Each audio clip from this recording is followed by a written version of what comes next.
Today's presentation is going to be on the role of schools in society, using My Hero Academia as a case study. The goals of this presentation. 1, I hope that through this presentation that you understand how different social theories are applied in My Hero Academia.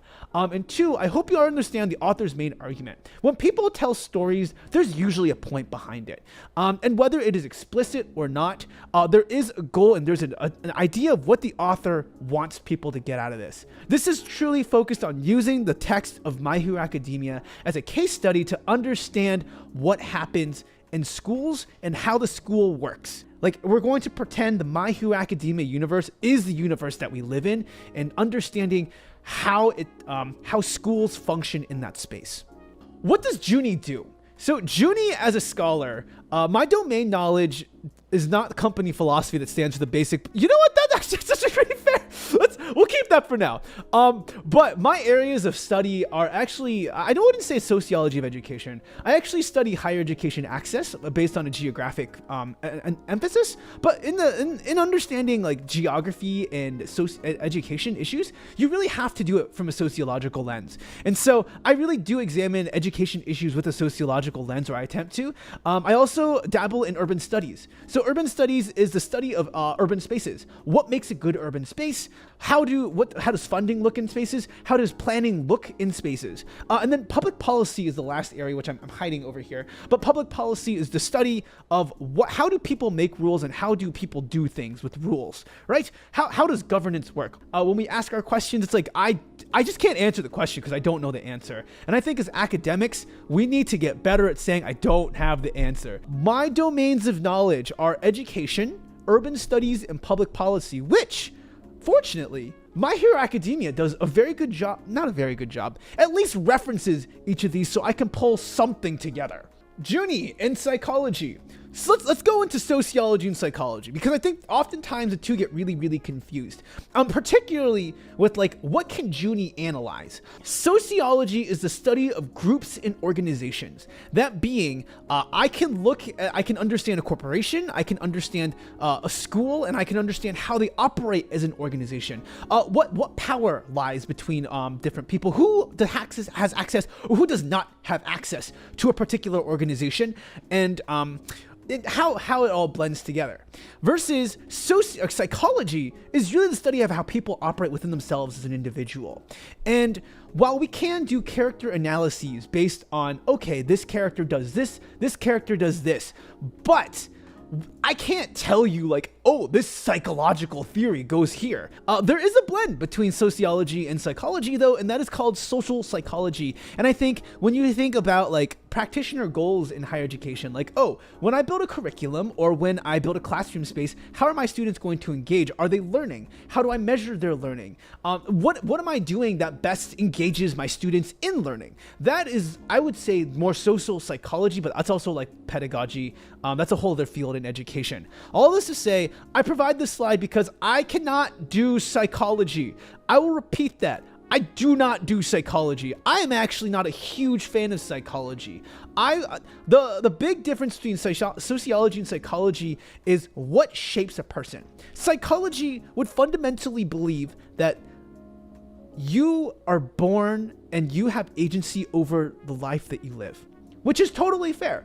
I agree, but that takes out the factor of the environment. Versus sociology would argue it's the environment that you live in that shapes how you grow and how you live. And now, of course, that both exist, right? Like, I can't say that, I live in an area with good schools, I'm gonna do great. No, I could grow up in an area with good schools and just be like, God, I hate the school system, it's terrible. And then I could go into like delinquency. All this to say, there is a blend between psychology and sociology that we can find in our analysis. But as we do this analysis from more of a sociological lens, we are looking at the broad organization that is built around this. Again, I emphasize broad organization. We are not going to analyze Andevor and understand why he's a dick. Okay, and also, Andevor does have a good growth arc though, all right? Bad parenting. We also can't look at All Might and be like, bruh, you think you could save the whole world? Bruh. Anyhow, all this to say, We're focusing on this as a sociological lens and maybe some social psychology because of the ways that students in the world engage with broader organizations. Next slide.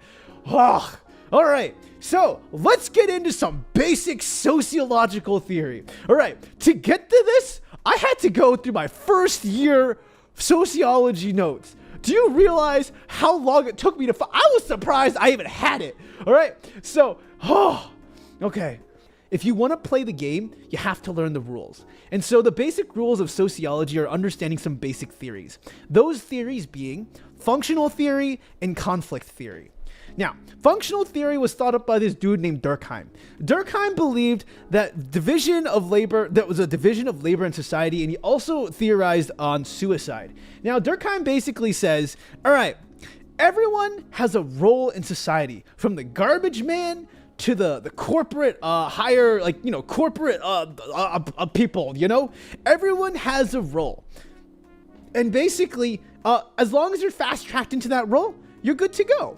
But Durkheim also would argue that in society that we live in, that it has to be harmonious, right? Like everyone has to work together. But when people fall out of line, when people don't fall into the machine and they fall out of the machine, that is what leads to like suicide and social isolation. And again, one of the reasons why I emphasize like this is a community first and foremost. And my goal here is to see you all succeed in whatever you all do, whether it be like doing art or whether it be doing like, you know, whatever other hobbies and passions that you have in life. It is my goal to see that you are successful and having fun in whatever you do. Streamers in society play a particular role. We are entertainers. We are, as Oshinoko would say, we give you a lie that you believe in.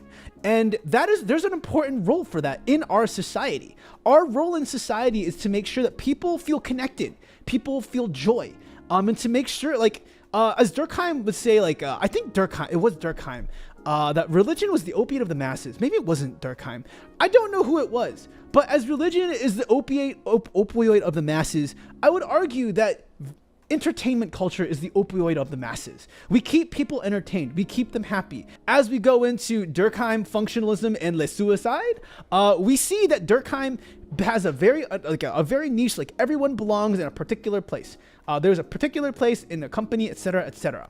However, we see that functional theory doesn't really work. If functional theory worked, we wouldn't, like, why does someone who wants to be a garbage man aside from Zhuni? Who wants to be the bus driver, right? In functional theory, ideally, everyone should be paid the same amount for the roles because everything is equal, right? The garbage man plays just as important role as the corporate CEO. So in that case, why are they being paid differently? Functional theory does not apply and does not do well when we are trying to apply to real life societies. And that is the struggle. And that is where Weber comes in. Weber's like, fuck that. That's garbage. He grew up in a very, very hard time where it was like, God, everything sucks. And so I would speak more to Weber. I did not go through his Wikipedia page enough. I also have Weber's book on my shelf. I think I have Durkheim as well. I haven't read through them yet, but that is on my list of reading to do alongside all the manga. Anyways, Weber was the guy who was like, you know what? There is conflict in society. When you think about the system that we have, there is definitely something that does not work. It is a way where people in power oppress others in order to stay in power. And so Weber very much falls in line with like other thinkers such as Marx. Marx, who owns the means of capital, which there are some manga series that go into it. I digress. Weber very much believes in conflict theory, in that there's conflict in society and it is inevitable regardless, because people who are in power want to stay in power, but people who aren't in power want to obtain power. And so as we think about My Hero Academia, I think you can kind of see how the cogs are turning, right? Like the whole premise of My Hero Academia and some of the villains that we've run into are who has power, who doesn't have power. And literally in My Hero Academia, it is who is the most powerful hero. And so in that, it is already set up ripe for conflict theory, but there is also a very strong functional argument that is made in the My Hero Academia universe. So let's go ahead and talk a little bit about education and the role that education has in the My Hero Academia universe, and also what role it has in our universe as US society. And I speak again to US society because I live in the United States, and this is my area. So before that, I want to answer two questions. One, what is the role of education in the United States? And two, what's the point of school funding? So from this article from Randall and Collins, this is an argument of, okay, educational stratification. What is the role of education stratification? Functionally, like maybe those roles that are at the top, like we want to encourage people to do education to get there. And so we want to make sure that people try really, really hard and believe in the meritocracy that is built. Meritocracy is the belief that the harder you work, the better position that you'll be in. And for the most part, in a perfect world, that makes sense. It makes total sense. However, what makes the corporate CEO more important than the plumber who's unplunging my toilet? My toilet is not going to unplunge itself. If that thing does not get unplunged, Lord knows what kind of backup's going to happen. There's going to be a literal, excuse my language, there's going to be a shitstorm that happens there, all right? Now, the corporate CEO has to take care of stuff. And so as I get into this, K through 12 is for basic education. Yes, but the question is, what exactly is a basic education? Is a basic education just, I can add 1 + 1 and 2. What good is 1 + 1 and 2 in society, aside from, I want to give you a fair deal? What is basic? Why basic? Like, what do you want? Truly, I think if none of us, okay, maybe, I think there's some basic skills thing that we need, right?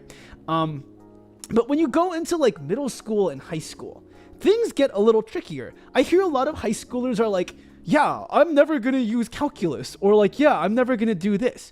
But what is the purpose of that calculus? And I will say, as I am a proponent of technical schools, but the very baseline of what schools do is, one, it keeps your kids busy. Like, in K through 12 education, like a Jeffersonian perspective on it is, you need to keep your kids busy so they can go to work. Like back in like 1776, New York City, pardon me, are you Aaron Burr, sir?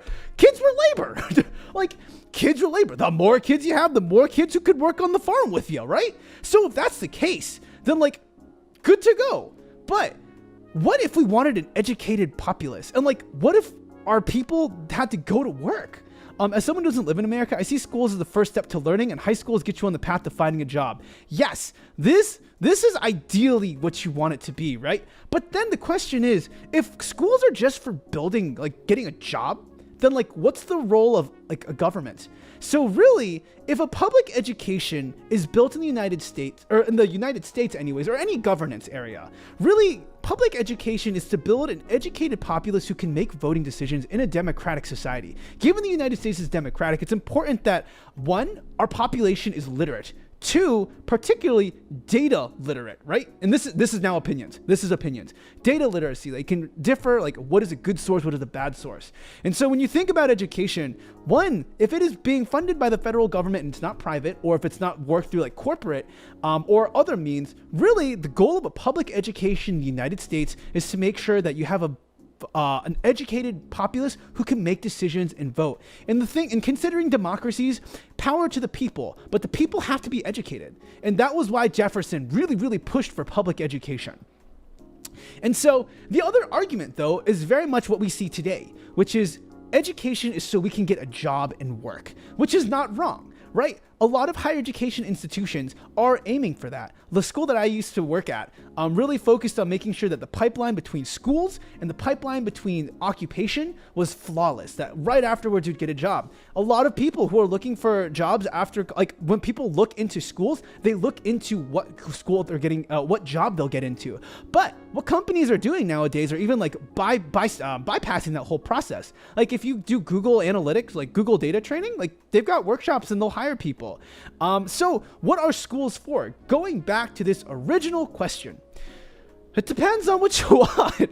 Like it depends on who's funding the school, really. If it's a public education, the goal is to make sure that one, you can send people off to work, but also take care of kids. Two, it's also about like making sure that you have a people who are educated and can make educated decisions to vote. However, if you're a company and you run your own school, you kind of want workers who are educated. So really, you focus on private schooling, but also you can collaborate with a public funder and like, hey, I want to collaborate and train students for this. And okay, before we will get into the US education system, right? And there's a lot of variation in the US education system between K through 12 and higher education. But I go back to this question of US public funding because who is funding public education? There are lots of differences in how public education is done. And you can see simply based on how much money is spent per state in the this is how much spending is spent per student in each state. And now, not necessarily does it mean that when you spend more money on a student, you get better outcomes, but finances are still a good way to measure how much the state cares about education.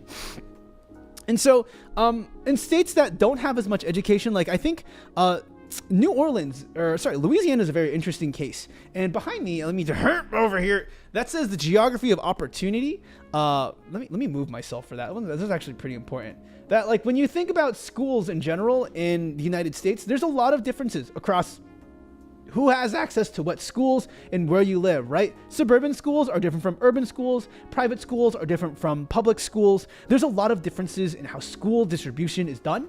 And when you think about that, you gotta consider where you live, because that really shapes the kind of education you're gonna get and who the education is for.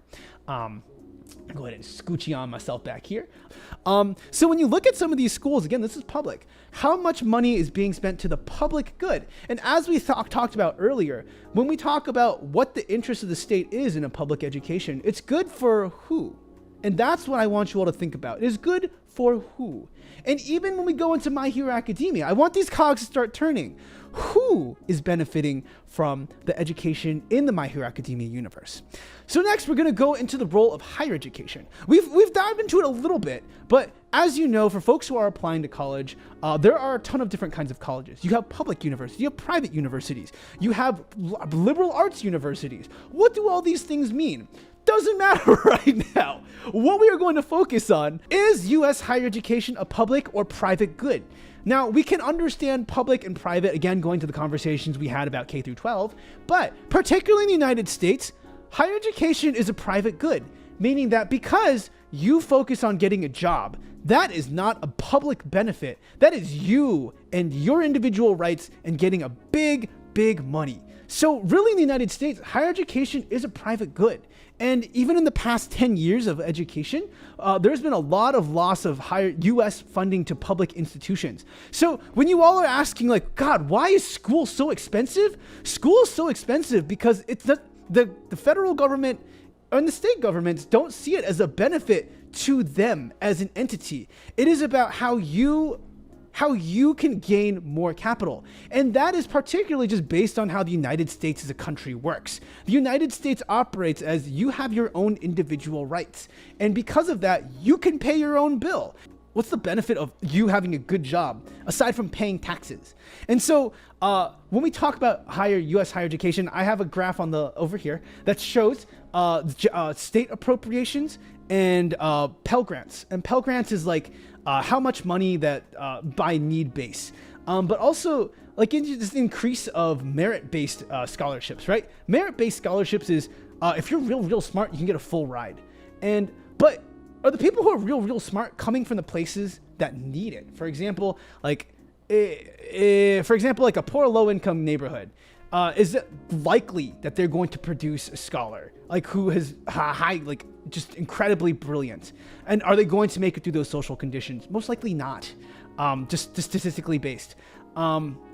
Versus if coming from a wealthy neighborhood, you have all these resources around you, you're going to do well. And so when you think about like merit-based scholarships, it's not necessarily the people who need them. All this to say, what I'm going to say at the end of all of this is follow the money and see where it goes. That is always the answer to understanding a broad issue. Like higher education and public funding. Where is your money going and how is it being spent? Why is it decreasing? Those are the questions that need to be asked, and we can ask those questions in My Hero Academia. So now actually getting to the brunt, like getting to the actual content of today. Now that we've set up all this analysis, like the sociological framing, conflict theory, we've talked about functional theory, we've talked about the role of education in society and who benefits, like what systems are in place, we can finally go into My Hero Academia as a case study on education. So first, if you don't know anything about My Hero Academia, My Hero Academia is published by an author named Horikoshi. That's the only way I reference him. It was started publication in 2014, a long time ago, like 9 years ago. I can do math. And currently, we are 386 chapters. We are going to get into the actual content of what's going on here. My Hero Academia, a summary. All right, we are going to get into spoilers. As Deku always says, My Hero Academia is the story of how we all became heroes. And so basically, the world that My Hero Academia takes place in is a world where people have these things called quirks, also known as superpowers. We're not going there. Quirks offer individuals different kinds of abilities. Some people aren't born with these abilities. Some people are just normal, just like me, normal. We work hard. But some people have pretty wild abilities. For example, Shoto, this character here, he has half hot, half cold. He can shoot fire, he can shoot ice, and he's cool, and he has a tragic backstory. We also have people like Denki, Kaminari. We're just gonna use Kaminari. He is electric, but if he uses too much electricity, he passes out. So in this world that we live in, people have different quirks. And so we follow the story of Izuku, who worships this dude. Essentially, he basically worships him. This dude named All Might, who is the literal symbol of peace. He basically can go around the world and do anything he wants and save everyone. Now, there is a secret to his power that we are not aware of, though. Basically, his power is rooted in this thing called All for One.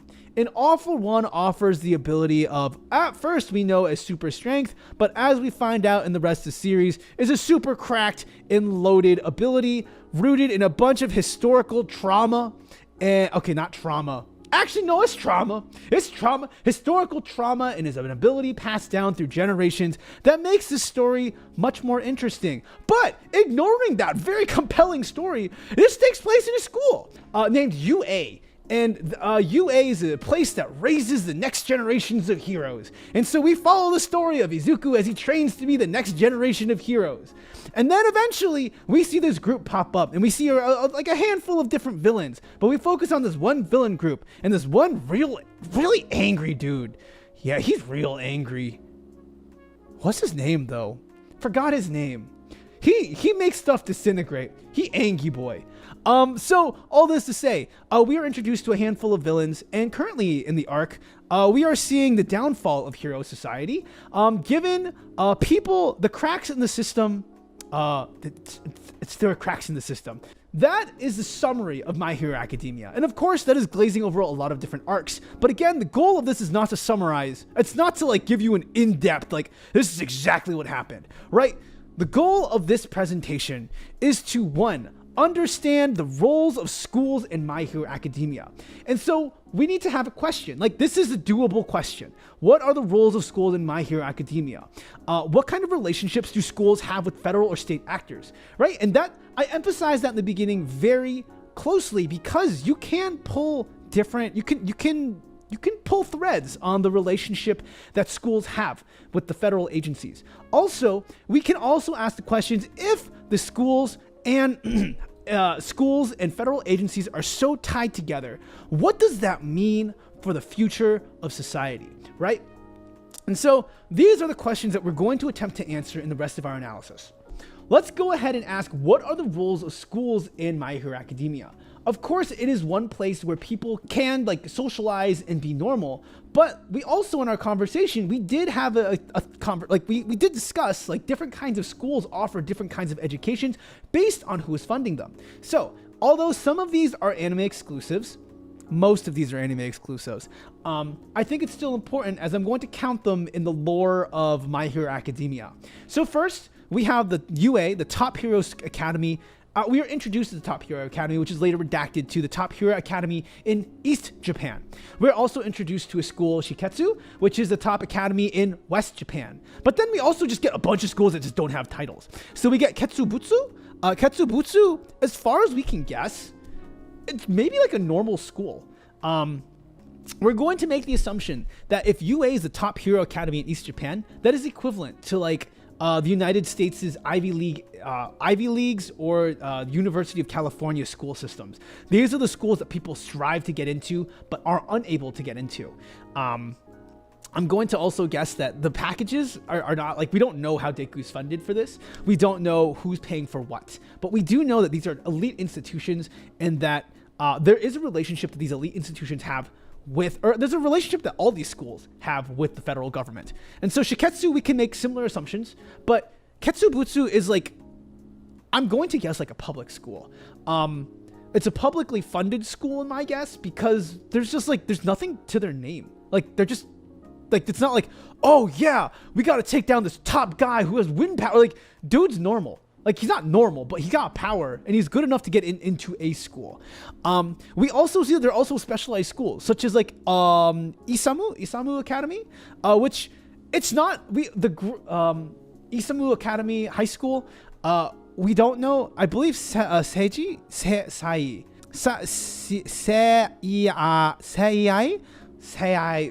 Academy looks like it's all women.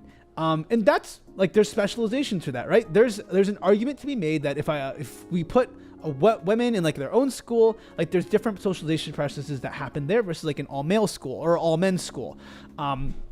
Different socializations for different people, etc., etc. But we don't know how any of these schools are funded. What we can pull though is that they have a relationship with the federal government. I've also included one last school category, and that's no school. No school, I would believe, would fall into like the Vigilante, My Hero Academia Vigilante series. And I include no school here because there are people who have proficiency over their quirks that are the proficiency over their quirks that did not go to school. And I think it's important to take note of those people who did not go through formal school institutions to get to the proficiency of power that they have, because they usually end up as the villains. They usually do. Now, very much as we talked about earlier, in the United States, we have a bunch of different institutions as well. There's public schools, we have public magnet schools, we have private elite, private training schools, as you can see them over here. There are different kinds of schools in the United States, and these really do focus on different kinds of things, as we mentioned before. And again, it's who funds them. So the focus of these is, yes, we want to train heroes, but what kind of hero training? And unfortunately, we don't get like in-depth curriculum. Like we get a little bit of curriculum in My Hero Academia. Like we know they go to classes, like math classes and stuff, but we don't know like what the content matter is. And so because of that, I can't really tell you anything else about what goes on in their schools because I don't know the curriculum. And I can't really make a thorough analysis based on that. But we do have some information on UA and the focuses that they have. Now, let's go ahead and talk about the roles of schools in the My Hero Academia universe. We talked about the different kinds of schools, but what do these schools mean? So first, we should get into the Hero Public Safety Commission. Now, I pulled this quote from the wiki, but although the Safety Commission has been trusted by society to keep the peace, in actuality, the organization had an underlying corruptness in its act to protect society's images of heroes in order to maintain the status quo. The original president of the commission always treated their workers as disposable assets, primarily using people from the underside of society to do their dirty work. However, when pro-heroes committing crimes increased and became more organized, the commission was no longer able to deal with them, and so turned to recruiting and using pro-heroes so they could freely move when going against other heroes in public. Well, first, the Hero Public Safety Commission has a couple goals. One, maintain the status quo. I really want to emphasize that because also the villains in the series really emphasize maintaining the status quo. Two, in maintaining the status quo, they also have to uphold the image of heroes, right? Upholding the image of heroes is incredibly important to maintaining the status quo because it builds trust in the community. And then three, what was the third one? Keeping peace. Keeping peace. Like making sure that no one is killing each other, which, as we see currently in the manga, all three of those things have gone to crap. Welcome Rose. Welcome to the stream. Rosa, welcome to the stream. Welcome, Raiders. Welcome to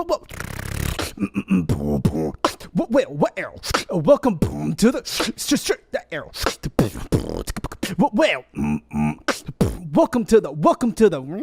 Welcome to the stream, Raiders. Why do I draw such a hard line between status quo being like what is normal in society? Like, just don't question it. This is the water. Like, if you're a fish, the status quo is the water that you swim in. All right. So drawing the line between the Hero Public Safety Commission and education. I want to take a look at this scene. Now, this panel is from when they first do their provisional exam. I just want to take a moment and pause. I don't know if you all thought about this, but my thought was, how much money did this cost?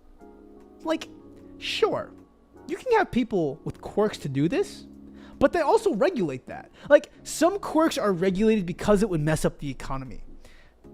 But this is like full-fledged ass buildings. Like, that's a huge, this is a legit building. Like, you can't just not have like a legit building here. That's a freaking mountain. Where does one get a freaking mountain? How? This is also like maybe empty oil refinery. That's an oil refinery though. That's one, just building these things. Two, the arena. They either built this arena or they reserved the arena, which if anyone's watching Oshinoko right now, it's not easy to reserve an arena. There's a lot of paperwork. It also costs a lot of money to do so. So, one, reserving or building this arena costs a lot of money. Like, you got to buy the land too. Regardless, it's a lot of money. Two, they've constructed very realistic things in here, which also costs a lot of money. Again, this is a provisional exam, and this is a ton of money being thrown at maybe something that's just like, oh, you know, we're training heroes. Like, no, this is serious work. This is a ton of money being thrown into here. Like, even make the best use of your talents. We've carefully thought about all the factors and come up with environments. What a drag, so much sleep lost. Okay, despite all the money that they have though, like, they can't afford another person to organize all of this. Tell me. How this poor man needs sleep. Educators don't get paid enough, which is why I ask for donos. Educators don't get paid enough.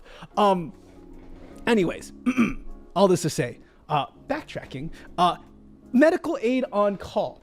Also, we see that there's medical aid on call. Do you think these are volunteer roles? I'm guessing there's at least some paid professionals in this whole thing that is working like to make sure that the volunteers are doing what they need to do. And then finally, they have other staff here to make sure everything's organized and find people.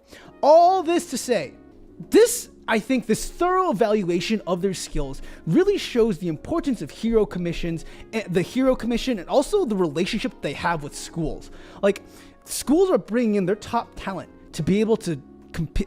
I guess it's a competition. It's basically a competition to compete for provisional hero exam. But this is literally probably $1 billion endeavor.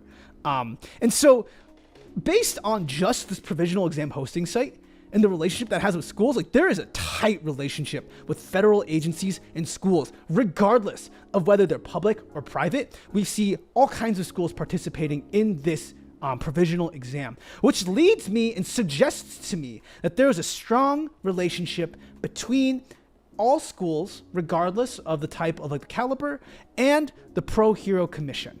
And that means the goals of the Pro Hero Commission are very much in line, should be aligned to the schools, if the schools are competing and training towards this curriculum and this test. This is a test. Very much like the SAT and the ACT, the schools in the United States, the schools try to prepare you for these kinds of exams, which means that their curriculums are going to be aligned in some capacity to this exam, which means that the curriculums that we have are aligned to this, and that the goals of the Hero Commission and schools should be aligned, which means schools are also focusing on peace, protecting the image of heroes, and maintaining the status quo. So, all this to say, provisional exam hosting site, very much in line and shows the role that the federal government has in guiding schools towards a particular goal. Next, funding school change. Now, I talk about funding school and following the money because follow the money and see where it goes. Now, I want to emphasize though that in one of this is very recently this happened. Actually, it's not recent. It's like chapter 300 something. But even though there is a lot of money that probably goes into schools, not everything is funded by the federal government. It is only what the federal government can probably see as feasible. And we use this example from here, this chapter, where Principal Nezu talks about the high-level security system that he built in response to the provisional license training arc.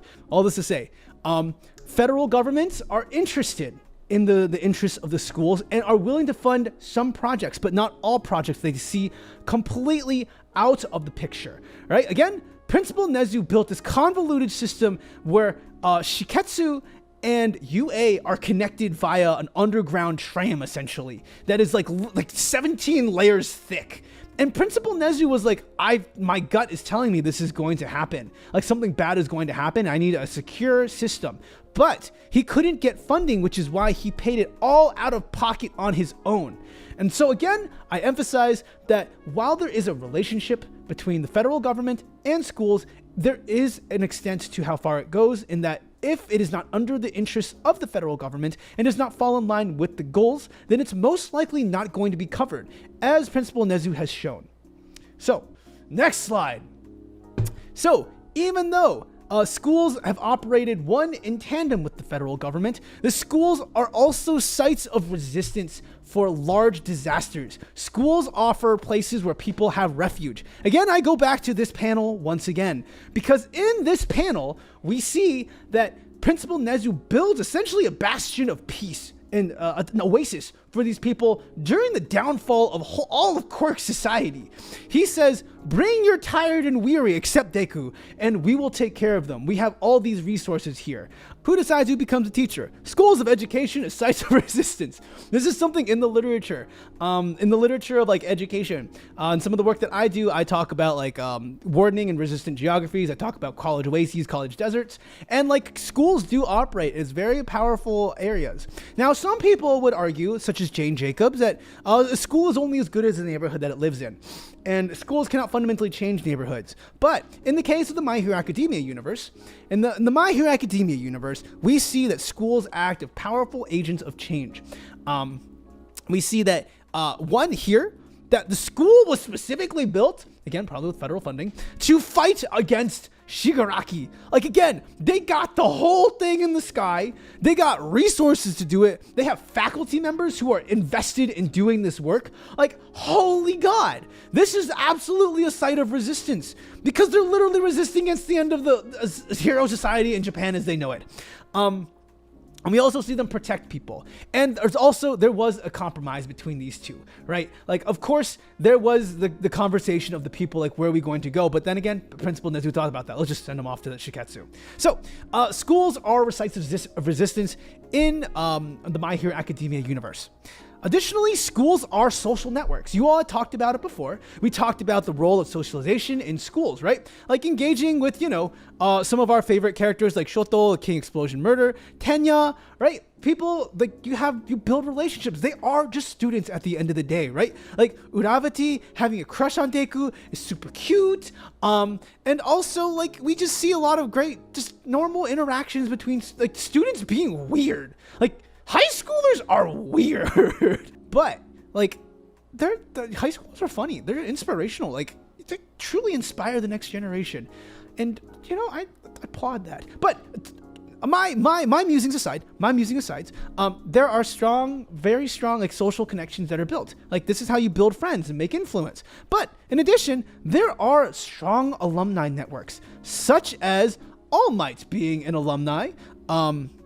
Midnight being an alumni, Endeavor, Aizawa, these are all like Best Genist, Best Pro Mike. Like, these are all top tier heroes in their field. But they also come back to teach, which is very much building on that social capital, right? Like, this school has a ton of social capital. Social capital is the way that you can work your social networks in order to build your own, to transfer into other forms of capital, such as like monetary capital, or just like social capital, financial capital. I forgot one of the capitals.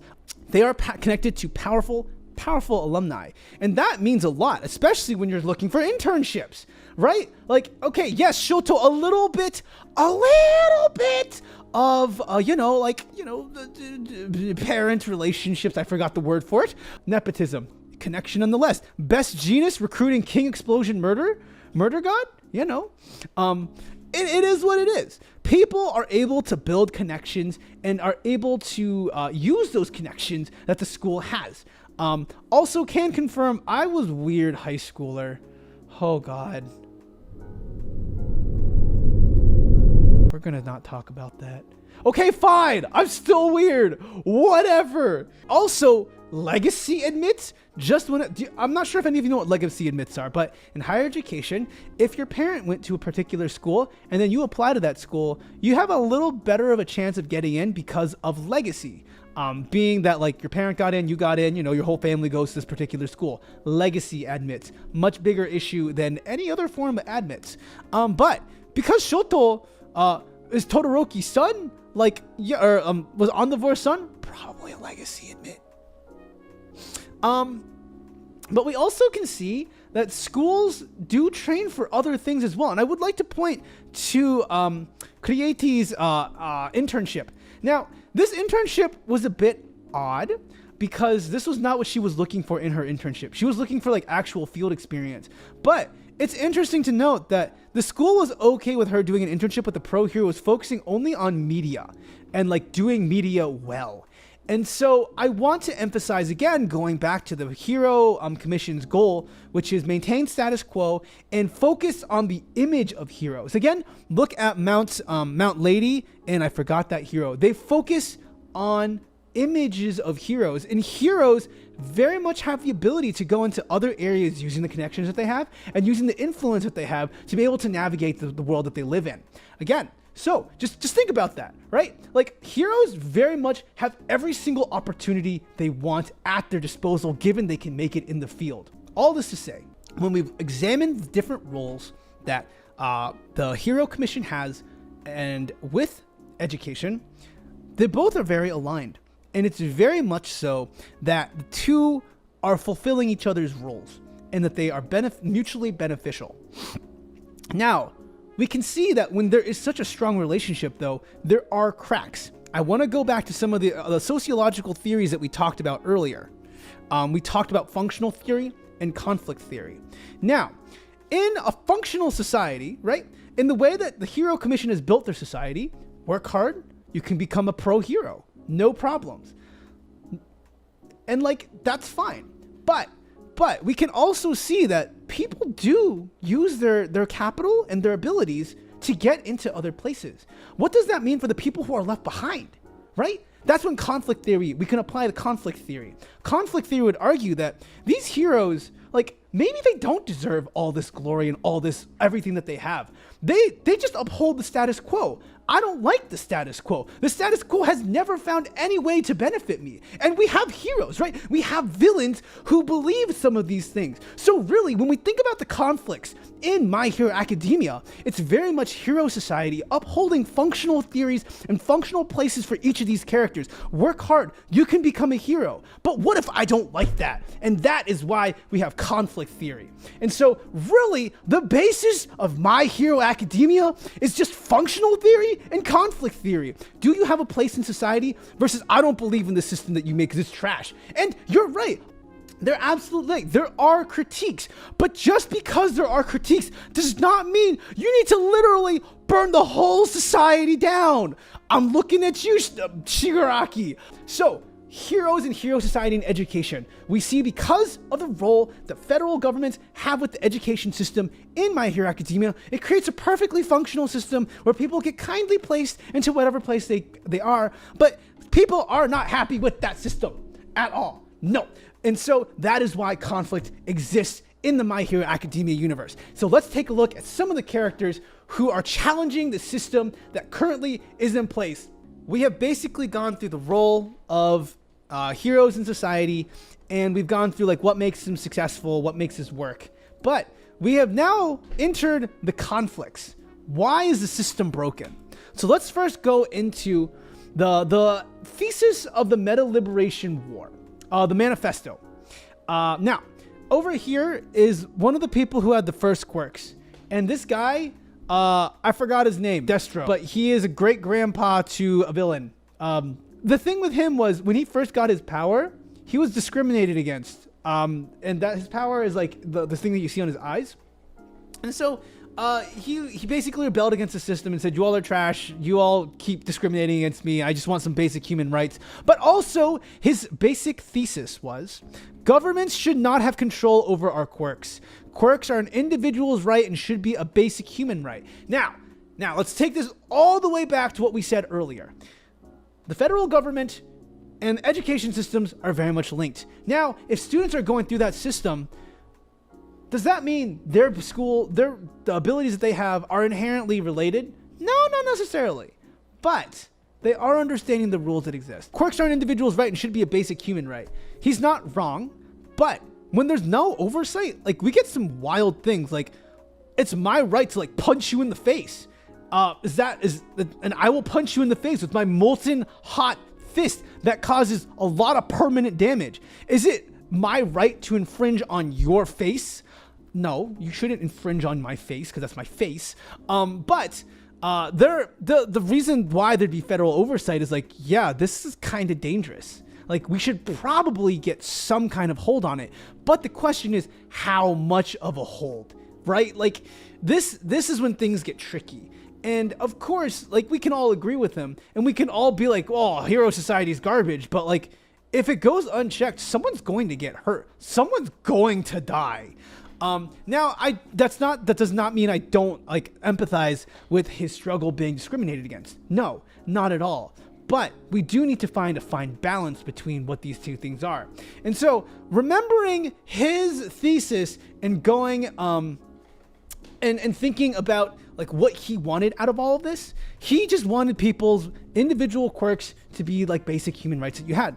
No problems. I stand by that. And then we're going to go into Stain, our first real villain that we got in the My Hero Academia universe. And Stain's thesis is, this was from the wiki, but he believes that those who become heroes for fame or money are unworthy of being called the name, and only All Might is a true hero. Now, we understand that he's kind of like an All Might nut, but let's focus on the first half of that.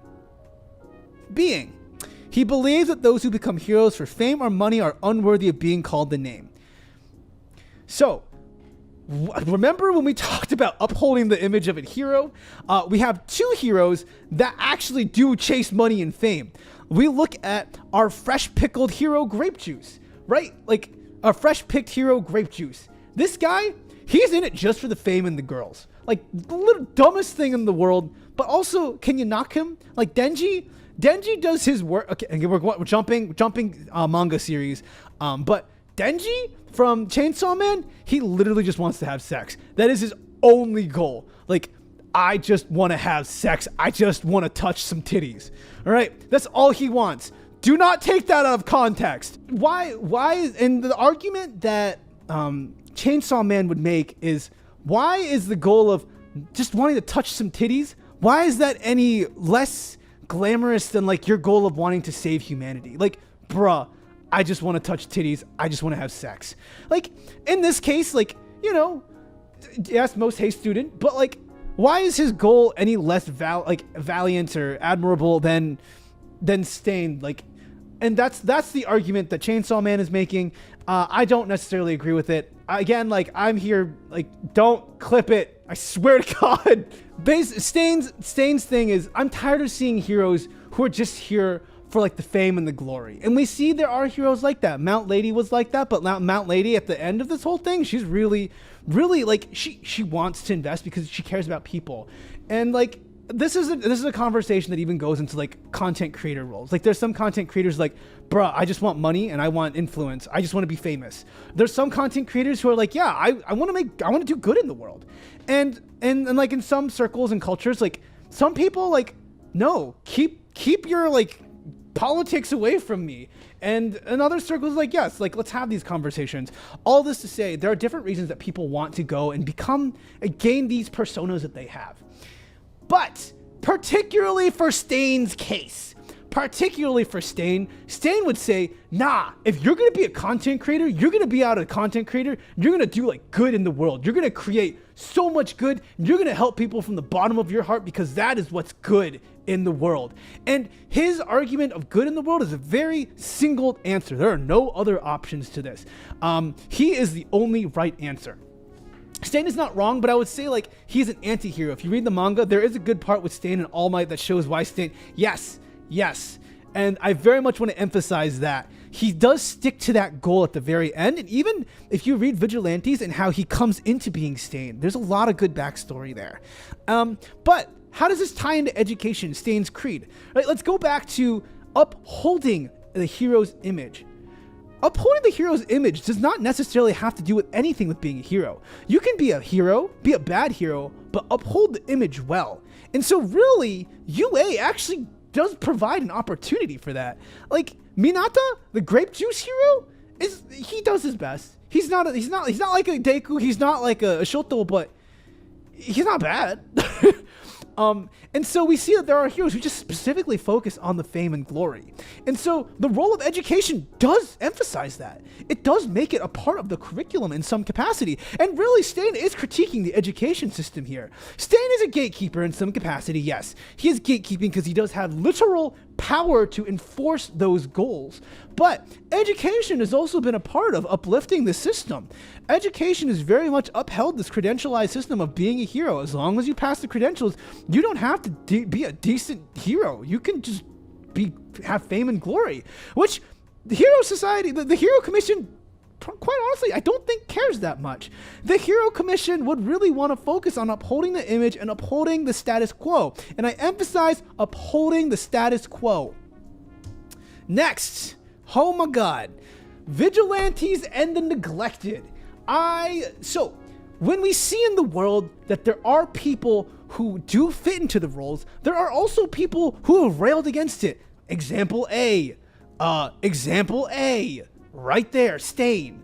We also have other examples. Like the first, one of the villains that followed after, again, he did not seem that glamorous, Gentle Criminal, but Gentle Criminal does provide a really good example. He is the antithesis of Stain. He is like, bruh, I just want to be famous and I want to be remembered in society. And really, his symptoms of I want to be remembered are more so symptoms of his goals of being remembered in society are more symptomatic of the goals of society at that point.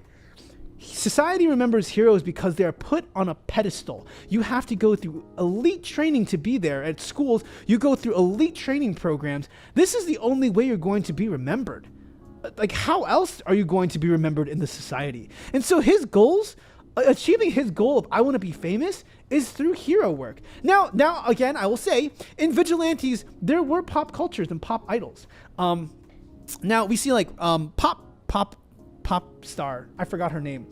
She does go like do idol work and like she hangs out and does idol things, but that's not the same. That's not what Gentle Criminal wanted. Going back to Gentle Criminal, yeah, Gentle Criminal was cringe, but Gentle Criminal, I think, is very relatable. Like, a lot of us just want to be remembered in some capacity.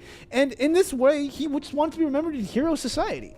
And in Hero Society, he had to make it. But he wasn't able to get through any of the barriers that existed. Like, Gentle Criminal couldn't get into a hero school. He failed the test.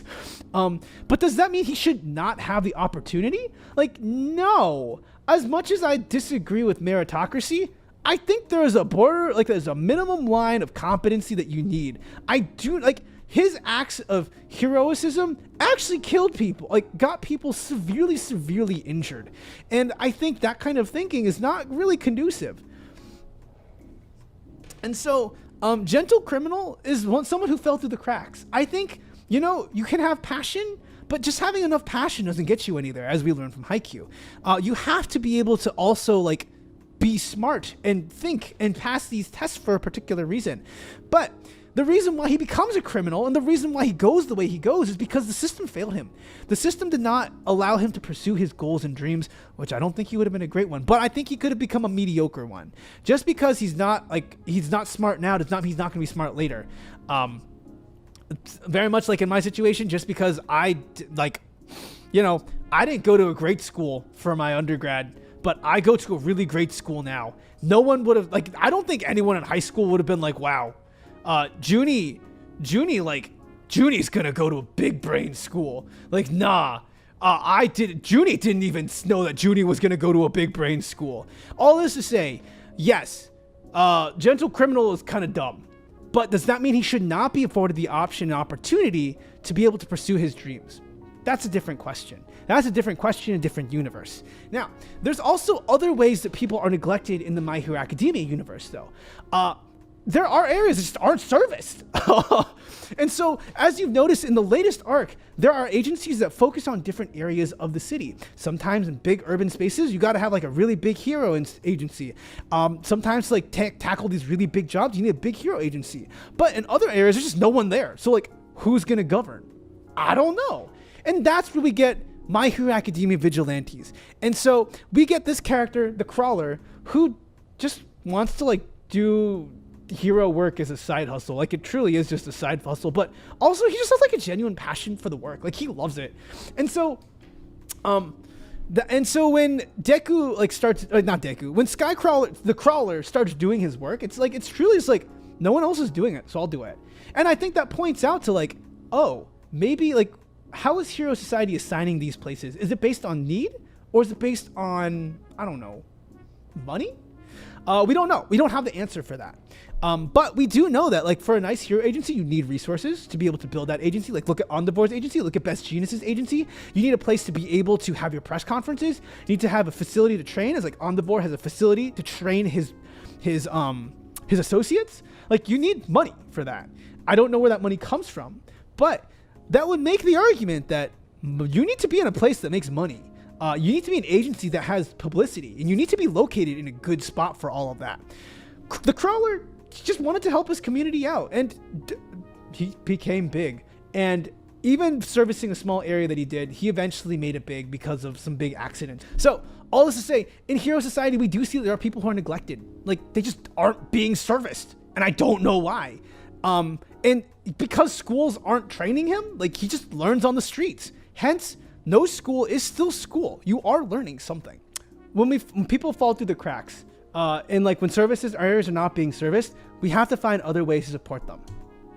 Now, going back to what happens when this all goes to literal crap, when it all goes to shit, because there is such an inherent tie between the government, the federal government of Japan, and higher education systems. People lose trust in the broad system. And like, again, looking even on Endeavor as an example, as an alumni of UA, that does reflect on UA as well.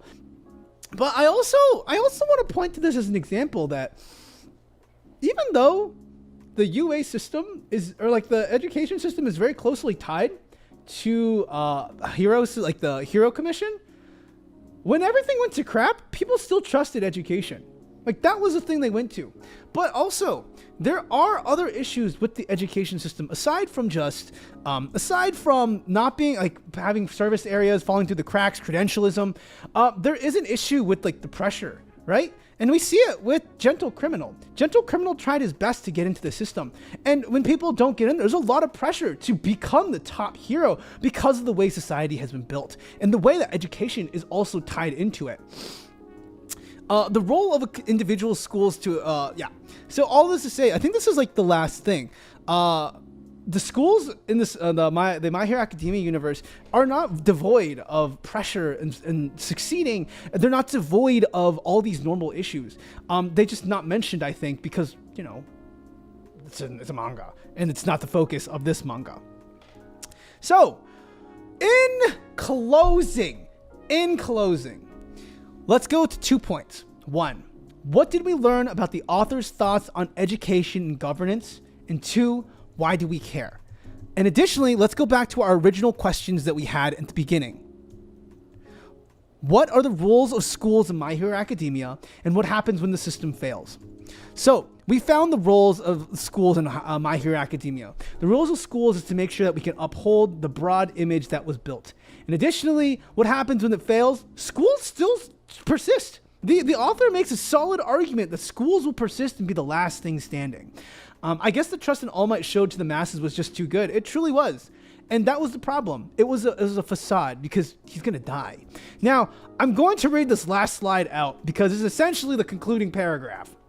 The My Hero Academia universe depicts a society where education and federal systems are closely intertwined. The federal government is able to invest resources into education systems in hopes that it produces model heroes. Through this system, we see the powerful role education has in cultivating who can be a hero. Through social networks, access to a multitude of resources and credentialed schools select who and who cannot be a hero. However, schools also take part in the reproduction of systemic inequality and upholding the status quo, as exemplified by villains such as Stain and the All for One. Targeting elite education institutions is a key component in dismantling broader society. The author cautions against systems that are tied together and rely on a single critical point, which makes a case for broader distribution of responsibility, which does not hinge upon a single individual or a single institution. Yes, that is academic Judy.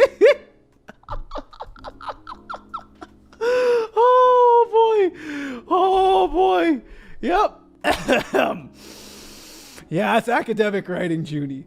And so, that is like the crux of this whole presentation right there. In 3 paragraphs, that is what we just discussed. And we went through a bunch of examples, but hopefully you all enjoyed that. And the implications to this. Implications! Why did Judy talk about this for an hour and a freaking half? Oh, Lord. 1, manga and anime are as a medium provide plenty of teachable moments that can be used in the classroom. Like, I could use this. I could legitimately use this in the future, adapt it, because, it'd be weird if Judy just started teaching a course.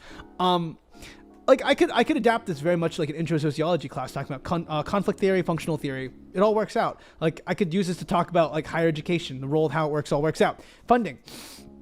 And so I want you all, like, when you read, I want you all to think more, like, think critically, like, what is the author trying to say here? What is the meaning of this? Like, what theories occur in this, right? I think that's what I find fun. And that's why I enjoy reading these kinds of things. 2, while this is a fictional story, My Hero Academia is a case study on unlimited budgets and strong federal regulations of education. That being, there are benefits such as quickly mobilizing and making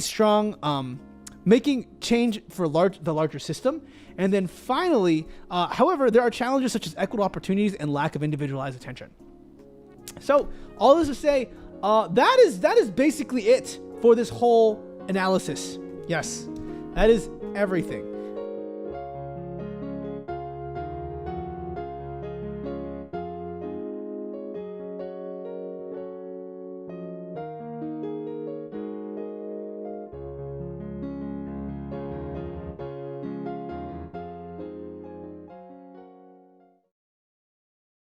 I just want to have sex. I just want to touch some titties.